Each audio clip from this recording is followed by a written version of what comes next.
સૌપ્રથમ તો આજની આ પ્રેસ વાર્તામાં તમામ મારા પ્રેસ અને ઇલેક્ટ્રોનિક મીડિયાના મિત્રોનું આ તકે હું ખૂબ ખૂબ સ્વાગત કરું છું. આપનો ખૂબ ખૂબ આભાર વ્યક્ત કરું છું. આજની આ પ્રેસ વાર્તામાં મારી સાથે એસેપના પ્રમુખ ધાર્મિકભાઈ માથુકિયા અને હું ગુજરાત પ્રદેશ યુવા પ્રમુખ આમ આદમી પાર્ટી બ્રિજરાજ સોલંકી. વાત એ કરવાની છે કે જે રીતના આ દેશની અંદર નીટનો પેપર લીક થયો અને એના કારણે નિર્દોષ 22 કરતા પણ વધારે વિદ્યાર્થીઓએ આત્મહત્યા કરી. ત્યારબાદ કોકરોચ જનતા પાર્ટીના આંદોલન થકી ધર્મેન્દ્ર પ્રધાનનું ગઈકાલે જ રાજીનામું આવ્યું. ત્યારે હું દેશના તમામ યુવાનો, વિદ્યાર્થીઓ, તમામ લોકોએ જેમણે આ આંદોલનમાં સહભાગી બનીને આ આંદોલનને મજબૂત કરવાનું કામ કર્યું, એ તમામ લોકોને આ તકે હું ખૂબ ખૂબ અભિનંદન પાઠવું છું, આભાર વ્યક્ત કરું છું. संघर्षों के साए में इतिहास हमारा पलता है, जिस और जवानी चलती है उस और जमाना चलता है. આ જીત ભારત દેશની લોકતંત્રની જીત છે. આ જીત ભારત દેશના સંવિધાનની જીત છે અને આ જીત ભારત દેશના યુવાનોની, વિદ્યાર્થીઓની અને જેન ઝીની જીત છે. ત્યારે જે લોકોએ આ આંદોલનમાં સોશિયલ મીડિયાના માધ્યમથી કે ગ્રાઉન્ડ ઝીરો ઉપર આખા દેશની અંદર વિરોધ પ્રદર્શન નોંધાવ્યું, જે લોકોએ આ મહાયજ્ઞની અંદર પોતાની જાતની આહુતિ આપી, એ તમામ લોકોને આ તકે હું આમ આદમી પાર્ટી ગુજરાત પ્રદેશના યુવા પ્રમુખ તરીકે વંદન સાથે અભિનંદન પાઠવું છું, એમના ચરણોમાં નતમસ્તક વંદન કરું છું. પરંતુ વાત એ છે કે જ્યારે ગાંધીનગર મુકામે, સત્યાગ્રહ છાવણી મુકામે જે રીતના બિન રાજકીય આંદોલન, ગુજરાત કોકરોચ આંદોલનના નામે અમે વિરોધ નોંધાવા ગયા, આંદોલન કરવા માટે ગયા, ત્યારે ગાંધીનગર અને અમદાવાદની પોલીસ દિવસ રાત છેલ્લા 2 દિવસ સુધી અમારા જેવા આંદોલનકારીઓને, ક્રાંતિકારીઓને જે આંદોલનમાં સહભાગી બનવાના હતા એમને પકડવા માટે મહેનત કરી રહી હતી. ભારતીય જનતા પાર્ટી ગુજરાત સરકારના ગૃહમંત્રી હર્ષ સંઘવીના ઈશારા ઉપર અમને ડિટેન કરવામાં આવ્યા અને જે રીતના ત્યારબાદ આપ સૌએ જોયો હશે કે મીડિયાના માધ્યમથી એઆઈ ઓડિયો, મારો અને ધાર્મિકભાઈ માથુકિયાનો જે રીતના ફેક એઆઈ ઓડિયો આ ભારતીય જનતા પાર્ટીની આઈટી ટીમે જે વાયરલ કર્યો છે, એ ઓડિયો સાંભળીને તમામ લોકોને ખ્યાલ આવી ગયો, નાના છોકરાઓને પણ ખ્યાલ આવી જાય કે અવાજ મારો નથી, આ બનાવટી ઓડિયો છે. અમે 1 જ મિનિટની અંદર જે થર્ડ પાર્ટી એપ્લિકેશન, જે એઆઈ વિડીયો હોય, એઆઈ ઓડિયો હોય કે એઆઈ ફોટોગ્રાફ હોય, એને સ્પષ્ટ કરતું એક એપ્લિકેશન છે, એ એપ્લિકેશનના માધ્યમથી 1 જ મિનિટની અંદર અમે આ સ્પષ્ટ કરી નાખ્યું. અમે આ જનતા વચ્ચે મૂકી દીધું કે આ અમારો અવાજ નથી, આ એઆઈ થી બનાવેલો ઓડિયો છે.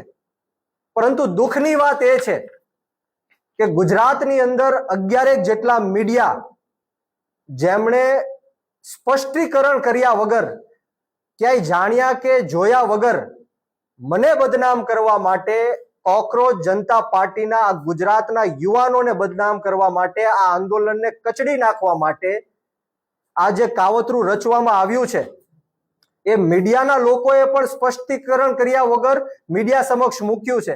એ મીડિયા કર્મીઓને મારી નમ્ર અપીલ છે, વિનંતી છે, એક રિક્વેસ્ટ છે કે તમે તાત્કાલિક ધોરણે અમને જાણ કરો કે આ ઓડિયો તમારી પાસે ક્યાંથી આવ્યો, તમને કોણે આ ઓડિયો મોકલ્યો. શું હર્ષ સંઘવી આ ઓડિયો તમને મોકલ્યો? બીજેપીના આઈટી સેલે તમને આ ઓડિયો મોકલ્યો? અમારે જાણવું છે કે તમારી પાસેથી આ ઓડિયો ક્યાંથી આવ્યો. અને તમામ લોકો, જેટલા પણ મીડિયાએ આ ફેક એઆઈ ઓડિયો પોતાના ન્યૂઝ ચેનલના માધ્યમથી ચલાવ્યો છે, એમને મારી રિક્વેસ્ટ છે કે તાત્કાલિક ધોરણે આ જે ખોટી ખબર છે, આ જે ફેક એઆઈ ઓડિયો છે, એને પાછો ખેંચી લેવામાં આવે, એને ડિલીટ કરી નાખવામાં આવે. બીજી બાજુ અમને જણાવવામાં આવે કે આ ઓડિયો તમને કોણે મોકલ્યો છે, નહીતર આવનારી 24 કલાકમાં હું લીગલ એક્શન પણ લેવાનો છું. હાઈકોર્ટ અને સુપ્રીમ કોર્ટ સુધી જવું પડે તો પણ અમારી જવાની તૈયારી છે. અને ખાસ કરીને આ ભારતીય જનતા પાર્ટીના ઈશારે પોલીસે મને ડિટેન કરીને રાખ્યો. અંદાજિત 8 થી 9 કલાક સુધી મને ગોંધી રાખવામાં આવ્યો. મારા ઉપર પ્રેશર કરવામાં આવ્યું. મને ડરાવવા ધમકાવવાની કોશિશ કરવામાં આવી કે આ ઓડિયોના માધ્યમથી તમારી ઉપર રાજદ્રોહનો કેસ લગાડશું, તમે જીવનભર જેલમાં સડશો, તમને ગુજરાતની બહાર કાઢી મૂકશું. આ રીતના ધાક ધમકીઓ આપીને મને ડરાવવાની અને ધમકાવવાની કોશિશ કરી. પરંતુ આપના માધ્યમથી આ ગુજરાત રાજ્યના ગૃહમંત્રી હર્ષ સંઘવીને કહેવા માંગુ છું કે આમ આદમી પાર્ટીના અનેક નેતાઓ ઉપર તમે આવી રીતના ખોટા કેસ કર્યા, જેલમાં નાખવાના પ્રયત્ન કર્યા, તમે આવા એઆઈ ઓડિયો બનાવ્યા, એઆઈ વિડીયો બનાવ્યા, એઆઈ ફોટોઝ બનાવ્યા. પરંતુ હવે ગુજરાતના યુવાનો જાગી ગયા છે, ગુજરાતની જનતા જાગી ગઈ છે. હું આપ સૌને કહેવા આવ્યો છું કે આવા અનેક પ્રયત્નો ભવિષ્યમાં પણ થશે.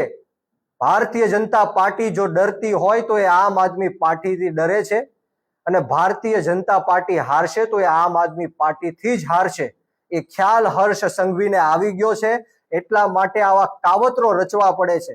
હું એમને કહેવા માંગુ છું કે આવા કાવતરો કરવાથી આમ આદમી પાર્ટીનો કાર્યકર્તા હોય કે નેતા હોય કોઈ ડરવાનો કે ગભરાવાનો કે ધમકાવવાનો નથી. અમે તમારી આ તાનાશાહી અને હિટલરશાહી સામે આવનારા દિવસોમાં ખૂબ મજબૂતાઈથી લડવા માટે જઈ રહ્યા છીએ.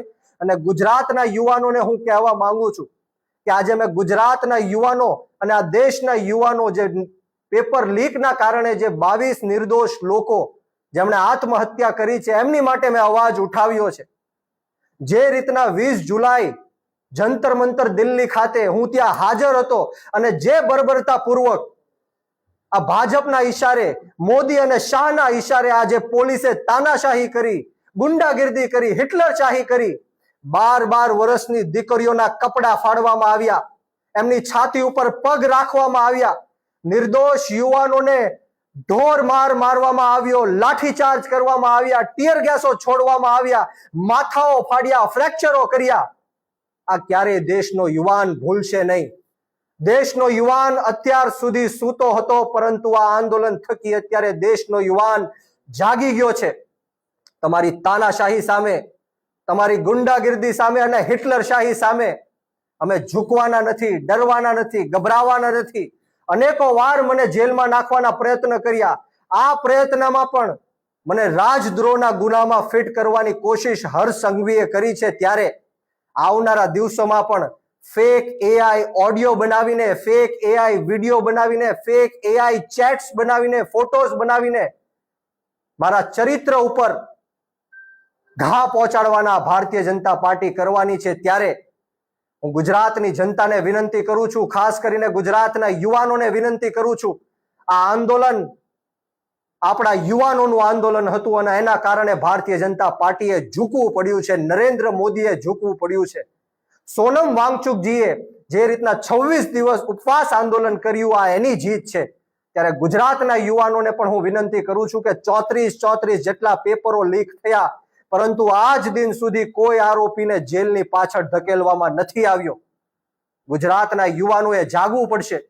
યુવાનોને હું કહેવા માંગુ છું કે આપણે શહીદ આઝમ સરદાર ભગતસિંહને માનવા વાળા લોકો છીએ, રાજગુરુ અને સુખદેવને માનવા વાળા લોકો છીએ, 18 વર્ષના ખુદીરામ બોઝને માનવા વાળા લોકો છીએ. અશફાકુલ્લા ખાન હોય, ઠાકુર રોશનસિંહ હોય, રાજેન્દ્ર લહેડી હોય, ચંદ્રશેખર આઝાદ હોય, યુવાનોએ જ્યારે આ દેશની અંદર કુરબાની આપી ત્યારે જઈને અંગ્રેજોની ગુલામીમાંથી આ દેશ મુક્ત થયો છે. યુવાનોએ જ્યારે શહીદી આપી ત્યારે જઈને આ દેશનું લોકતંત્ર અને સ્વતંત્ર બચ્યું છે. ત્યારે આજે આપણો ભારત દેશ ખતરામાં છે. ભારત દેશને 140 કરોડ લોકો ખતરામાં છે. ગુજરાતના લોકો ખતરામાં છે. ગુજરાતનું યુવાધન ખતરામાં છે. ગુજરાતની મહિલાઓ હોય, ગુજરાતના મજૂર વર્ગના લોકો હોય, રત્ન કલાકારો હોય, મજૂર વર્ગના લોકો હોય, પશુપાલકો હોય, નાના મોટા વેપારીઓ હોય, આ તમામ ખતરામાં છે અને ભારત દેશનું સંવિધાન ખતરામાં છે. ત્યારે આ દેશના યુવાનોએ જાગવું પડશે, આ જ રીતના ક્રાંતિ કરવી પડશે. હું તમને વિશ્વાસ આપવા આવ્યો છું, ખાતરી આપવા આવ્યો છું કે આવનારા દિવસોમાં ગમે ત્યારે પણ ગુજરાત નહીં પરંતુ આ ભારત દેશની અંદર યુવાનો, મહિલાઓ અને ખેડૂતો ઉપર અન્યાય અને અત્યાચાર થશે. ત્યારે આ જ રીતના આમ આદમી પાર્ટી તમારી પડખે ઊભી રહીને તમારો અવાજ બુલંદ કરવાનું કામ કરશે, તમારા સંઘર્ષમાં સહભાગી બનવાનું કામ કરશે. વિશેષ વાતો નથી કરવી.